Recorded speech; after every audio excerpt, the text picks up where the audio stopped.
Welcome to ChristAssembly.org. My name is Bert Allen. We've been looking at the New Testament mysteries and trying to understand them and how they affect our life today. And today we come to the mystery of Babylon. And we're going to turn to Revelation chapter 17 to understand this mystery. But there's so much information about this mystery in Revelation chapter 17. I'm going to divide this message into two parts. And let's start in Revelation chapter 17, verse 5. And on her forehead a name was written, a mystery, Babylon the Great, the mother of harlots, and of the abominations of the earth. And you go, wow, that sounds like a very evil person. But maybe it's more than a person, and we'll read that. So let's jump back to chapter 17, verse 1, and pick up the context of who is Mystery Babylon. Verse 1 says, Then one of the seven angels who had one of the seven bowls came and spoke with me, saying, Come here, I will show you the judgment of the great harlot who sits on many waters. So we have at least two pieces of critical information about unraveling the mystery Babylon. Number one, the harlot, she is a harlot, someone who spiritually goes out and commits adultery, immorality with the kings and others of the world. So she's a nexus, a hub of immorality for the whole world. That's a big deal. We also, number two, that judgment is coming upon her. That judgment has not fallen upon her yet, but it's coming. So number three, she sits as a great harlot on many waters. And often people, nations, and groups are described as waters in the New Testament, and particularly in Revelation. So let's go forward. Verse 2, With whom the kings of the earth committed acts of immorality, and those who dwell on the earth were made drunk with the wine of her immorality. So I know that this place, or this thing, this great harlot, has relations, spiritually evil, immoral relations, with the kings of the earth, so she's a place of great power, and the people of the earth. She has broad and wide influence as this mystery harlot. And it's all evil. Adultery is never a good thing. Immorality of sexual intercourse outside of marriage is never a good thing. In the spiritual sense of immorality, God in Jeremiah chapter 3, for instance, describes Israel as playing the harlot and running away from her husband, Yahweh, and committing sexual immorality with people all over and all kind of gods, all kinds of things. Here, he's talking about the kings of the earth and the people of the earth commit immorality with her. They have a terrible, evil, spiritual relationship. So this woman has great power, she has great force, she has great reach to all the nations and all the kings, lots of them. Verse 3, And he carried me away in the spirit into a wilderness, and I saw a woman sitting on a scarlet beast, full of blasphemous names, having 7 heads and 10 horns. So out in the wilderness, there's a woman sitting on a beast. Let's see if we can figure all that out too. So the woman would appear to be the harlot, but what about the beast that the harlot rides on? Okay, we know it has 7 heads and 10 horns. So at least one of those heads has more than one horn on it. So let's go to verse 4. The woman was clothed in purple and scarlet, and adorned with gold and precious stones and pearls, having in her hand a gold cup full of abominations of the unclean things of her immorality. So when you put that picture together, there are those 7 heads that describes, in my mind, rulers or people in authority, which is consistent with the kings. But notice her position is on top of them. As she rides upon the beast, she directs the beast wherever it's going to be going. And she does that through directing the head of the beast. So she has authority over those 7 heads. So she's directly on top of them, riding them, controlling them, and influencing them. Okay, let's go farther. She's clothed in purple and scarlet, adorned with all these precious stones. She's wealthy. She's done a lot of building up of herself, gaining great wealth from her sexual immorality all over the world. Okay, so we're going to identify this harlot who has lots of scope with people, lots of geographical scope all over the world, has done that for a long time, has not yet been fully judged. Judgment awaits her. She's going to be riding a beast with 7 heads. And let's go back to verse 3. And he carried me away in the spirit into a wilderness, and I saw a woman sitting on a scarlet beast full of blasphemous names, having 7 heads and 10 horns. So let's look at those 3 things about that beast that carried her. Number 1, that beast is filled with blasphemous names, like Vicar of Christ, someone who stands in the place of Christ on earth, like calling themselves the only church of God, but yet they don't know God. They're saying that you can't be saved unless you're part of their fake beast church. You get the idea?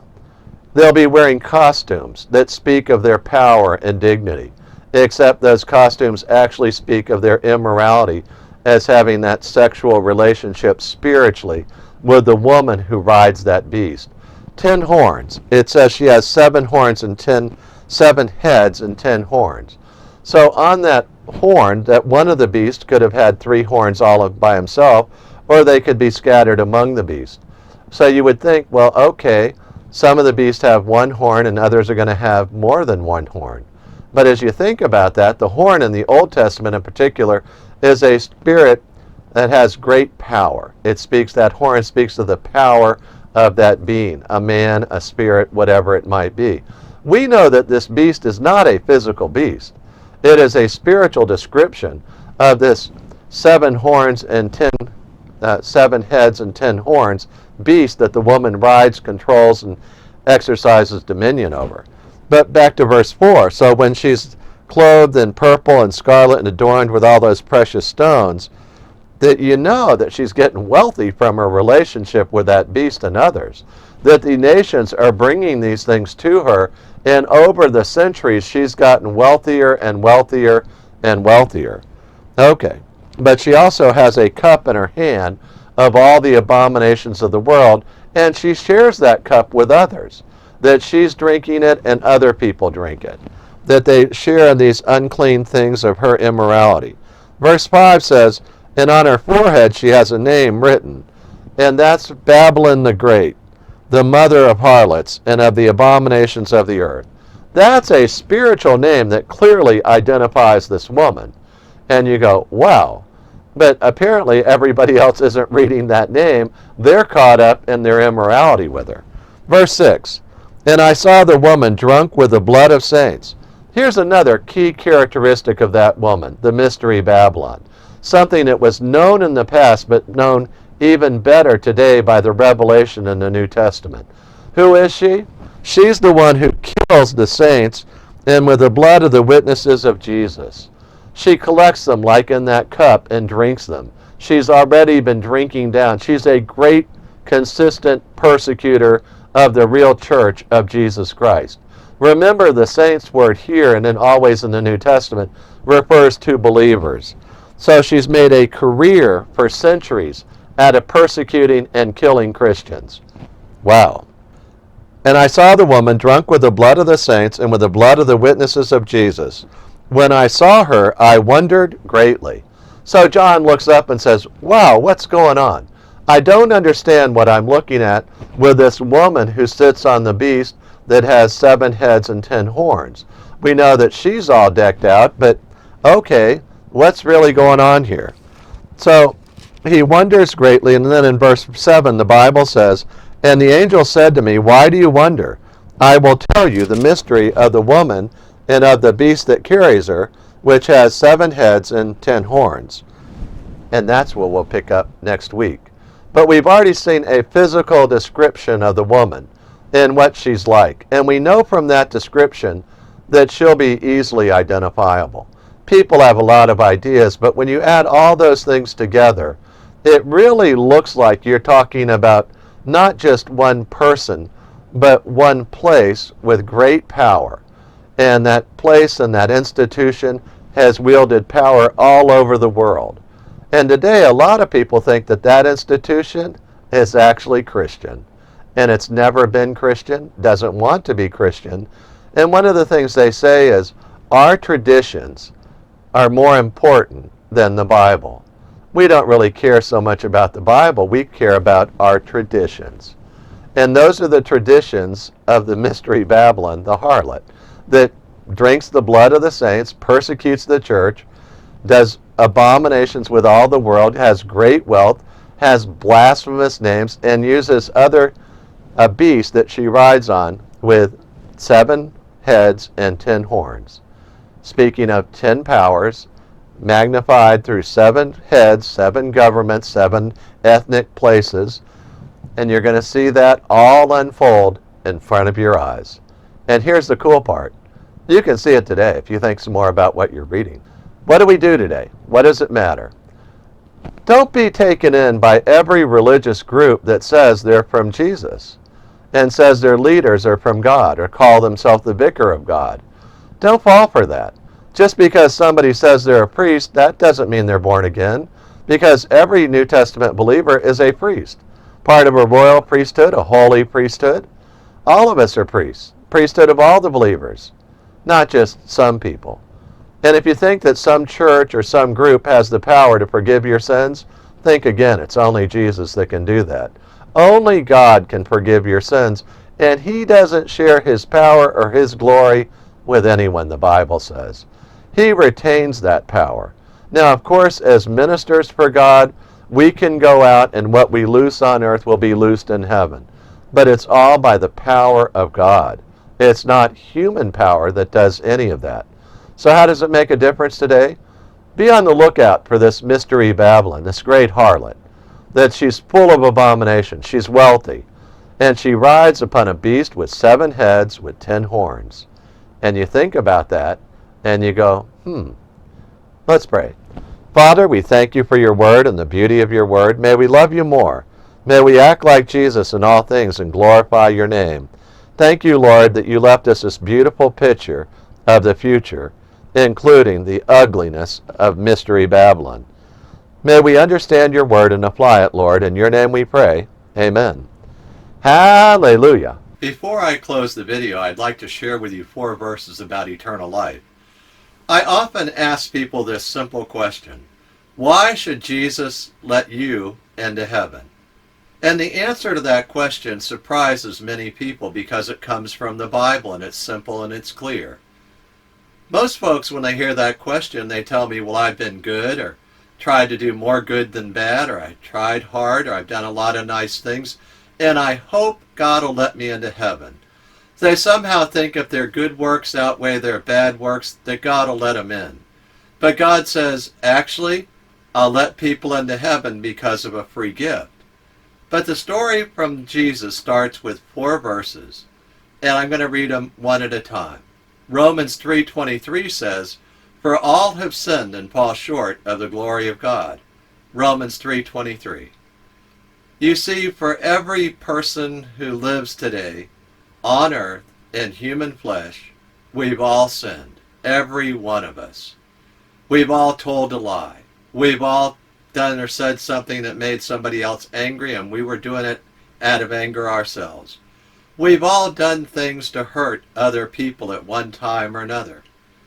God says that's all sin, and I look upon that as falling short of my glory, God says. God says we should never fall short of his standard, which is the glory of God. Well, is it serious that we've sinned? Should I be worried about that? Everybody sinned. Why should I worry? Well, consider Romans 6:23. For the wages of sin is death, that all of us deserve the death penalty. At the moment we sinned, we incurred the death penalty for the smallest sin or the biggest sin. I'm happy that Romans 6:23 continues and says, "But the free gift of God is eternal life in Christ Jesus our Lord." You see, if you've been listening carefully and thinking about what the Bible says, so far we've learned that we're all sinners, we all fall short of the glory of God, and we all deserve the death penalty. This doesn't sound like good news until you read the last part of that last verse. It says that God has a free gift for all of us. It's in Christ Jesus our Lord, and it's eternal life. the free gift of eternal life that only Jesus Christ can give you. He said he's the way, the truth, and the life. No one comes to the Father but through him. Why would God offer us this great gift if we're all sinners? Well, Romans 5:8 tells us. It says, "But God demonstrates his own love toward us, in that while we were yet sinners, Christ died for us." He died for us. He died in our place. God loves sinners like you and like me. He died in my place and in your place. He paid the death penalty for me. I often illustrate the free gift like this. That I have this old Nissan truck. It has 285,000 miles on it. It's not that great a truck. It sits at the beach every day. But I illustrate the point this way. I hold up the keys to my truck and I say, I'm going to make you a symbolic gift of my truck. But until you take the keys out of my hand, it's not your truck yet. Well, let me tell you what I mean. A lot of people have been going to church for years. They know all about Jesus. They can quote verses about Jesus. But they know in their heart that they're not quite right with God. And there's never been a day in their life where they've been born again and they know it. You see, they're just staring at the keys in God's hand, and he's offering you the free gift today of saying, reach out by faith and receive that free gift and take it into your heart today. Receive the free gift.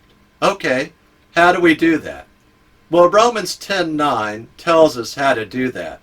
It says that if you confess with your mouth Jesus is Lord and believe in your heart that God raised him from the dead, you will be saved.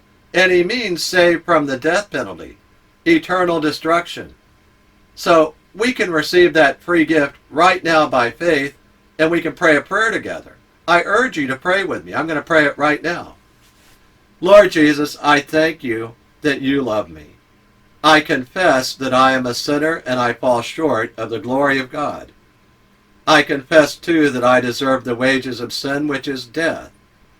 But Lord, you offer me the free gift of eternal life in Christ Jesus our Lord. I accept that free gift right now. I believe that you love me and that God died on the cross for me, that Jesus Christ is God, and he died on the cross for me. You paid the death penalty for me, Lord Jesus. Thank you so much. I confess with my mouth Jesus is Lord, and I believe in my heart that God raised him from the dead. I repent of my sins, and I accept that free gift, Lord. Thank you so much that you have forgiven me. In your name I pray. Amen.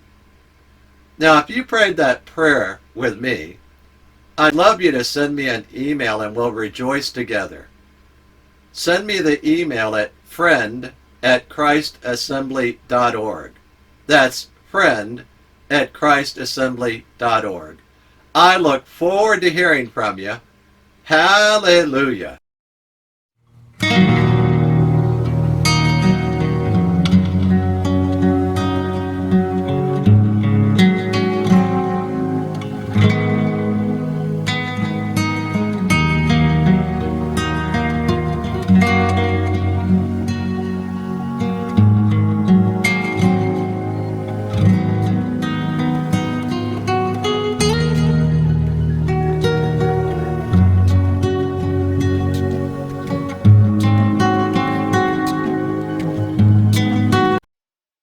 Scripture quotations taken from the NASB, New American Standard Bible, copyright 1995 by the Lockman Foundation.